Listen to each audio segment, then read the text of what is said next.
In our day, all the forces, kingdoms, rulers, and powers of the world have been given to one man, Prophet Elvis Mbonye, in whose hand God has committed a supreme authority to not only position the children of God over the nations of the world, but to preserve them as well.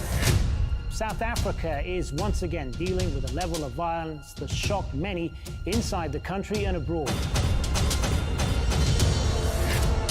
1st January 2019. I was praying again in the spirit,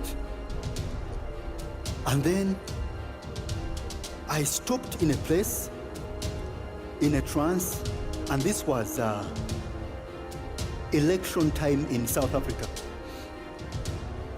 Election time in South Africa, and there was panic, and then I had the caution in me while I was there. I had the caution that this is building up to be similar to what happened in Kenya. I had that sensing about what I was experiencing prior to the elections, which I later learned actually this year in South Africa.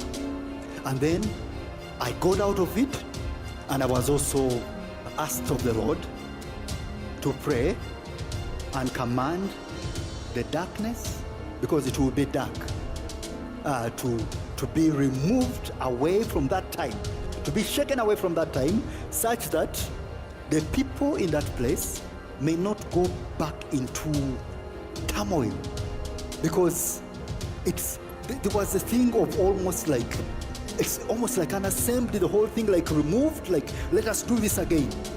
There was South Africa. So I prayed and I said, this doesn't look good. So I prayed about it, and I'm believing that the hand of God will be upon that nation, that when you begin to see signs like that, the hand of God will straighten it out. 4 months later, during the election season, violent protests rocked the nation and intensified till it seemed highly fatal.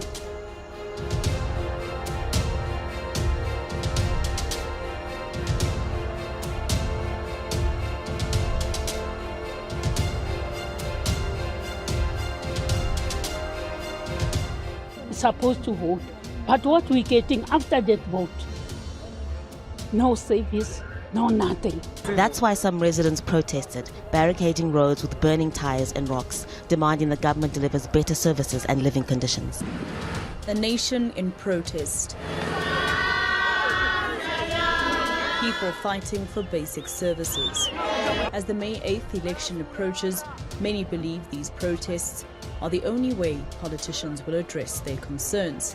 We are going to protest, we're going to close roads, we're going to shut down traffic. That's the only way they can hear us. Government officials, instead of taking accountability for their failures, they then blame the migrants, for the social ills like, crime. Johannesburg's Mayor Herman Mashaba says the problem is economic, not xenophobia. But many people blame Mashaba himself for inciting violence. He's blamed many of the city's problems on uncontrolled numbers of undocumented foreigners. But the argument around immigration, echoing those heard in the US, are likely to get only louder as Election Day nears.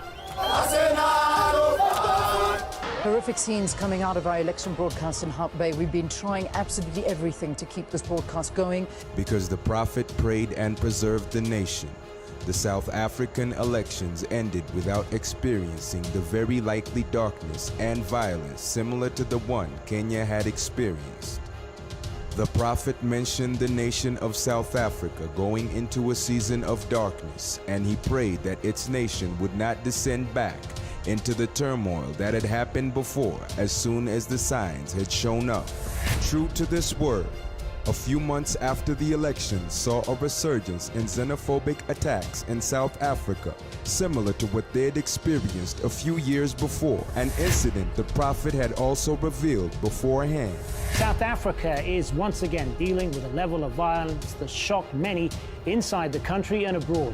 There have been days of looting and attacks, mostly targeting foreign-owned businesses In cities like Johannesburg and Pretoria, at least 5 people have been killed and police have arrested hundreds of suspects. More than 100 people have been arrested for public violence, arson and looting.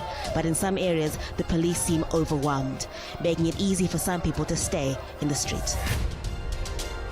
Prophet Elvis Mbonye walks in a new wave prophetic grace and glory of God that reigns supreme and renders the forces of this world powerless before this anointing, speaking a word that not only prospers and establishes those who will heed it, but also preserves the nations all around the world.